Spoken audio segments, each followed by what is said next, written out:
You know, everyone loves talking about motivation, that incredible burst of energy that makes you feel like you can conquer the world. But let's be real for a second. Motivation is just a feeling, and feelings, they fade. Discipline, on the other hand, that's a decision. And the people who consistently win, the ones who actually reach their goals, they aren't always the most motivated people in the room. They're the most disciplined. So let's really dive into why that is. Okay, so at its very core, the difference is actually pretty simple, but it is so profound. Motivation, it's an emotion. It's that spark you get when you start a new diet or a new project. But just like any feeling, it's completely unreliable, right? One bad day and poof, it's gone. But discipline? That's a choice. It's the engine that keeps you chugging along. It's the commitment you make to your future self, no matter how you're feeling in the moment. You can't always control your mood, but you can always control your actions.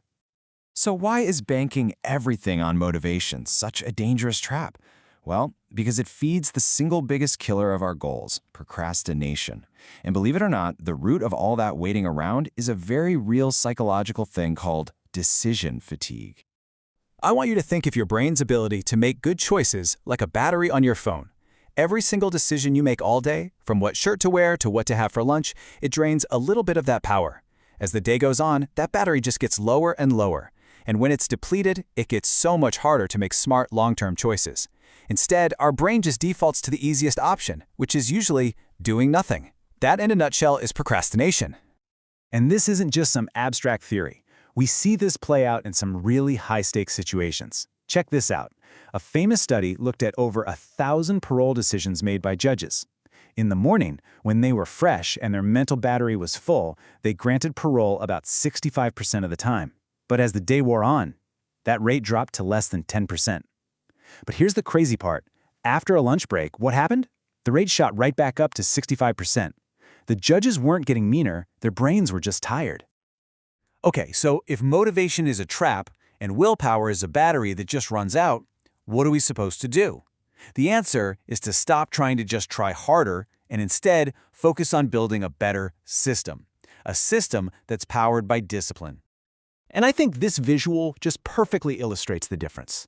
See, motivation is the spark. It's awesome, it gets you all fired up and excited to start.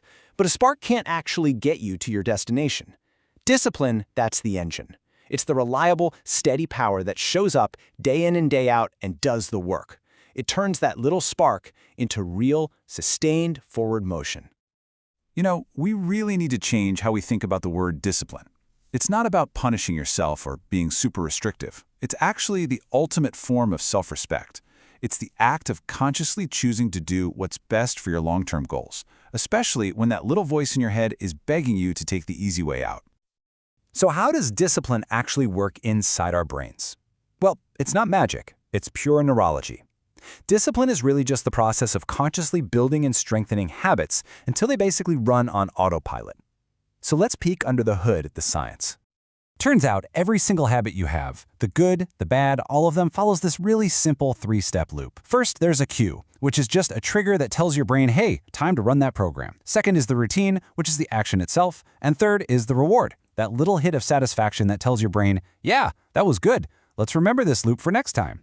Now, what makes this loop so incredibly powerful is the craving that builds up inside it. Your brain actually starts to anticipate the reward before you even finish the routine. That feeling, that craving, which is often supercharged by the chemical dopamine, is what makes habits so automatic. It's why that cookie or that endless social media scroll feels so impossible to resist. So here's the game changer. You don't beat a bad habit by trying to just stop the loop cold. You change it. This is what's called the golden rule of habit change. You figure out the cue and the reward that you're already getting, but you consciously swap out the negative routine for a more positive one. This is how you systematically, intentionally build discipline. Okay, let's get super practical. How do we actually apply all this science to our real, messy lives? The entire goal is to design a system that makes the choices you want to make the easiest choices available. We can actually go on the offense against decision fatigue by just getting rid of pointless choices. This is all about building a system for consistency, not for intensity. By setting up routines for stuff like what you eat or wear, or automating things like paying bills, you save up so much mental energy. Even just tidying up your desk reduces that visual noise that drains your willpower. The whole key is to make the good decision once, ahead of time, so you don't have to make it when you're tired. And this famous quote introduces such a powerful idea. The simple act of making your bed first thing in the morning, it's not really about having a tidy room. It's about starting your day with a win, a small, completed task. This creates this incredible ripple effect of accomplishment. It's how you turn ordinary daily actions into an extraordinary life, one tiny decision at a time. And there's a name for this. It's called a keystone habit. It's a small, central behavior that kind of sparks a chain reaction of other good changes.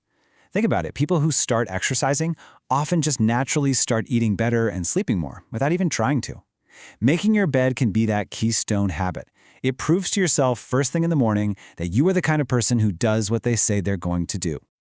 Now, as we're building these systems, it's so important that we have realistic expectations. There is a very common and honestly damaging myth about how long this all takes, and we need to just blow it up right now. I'm sure you've heard this a million times, right?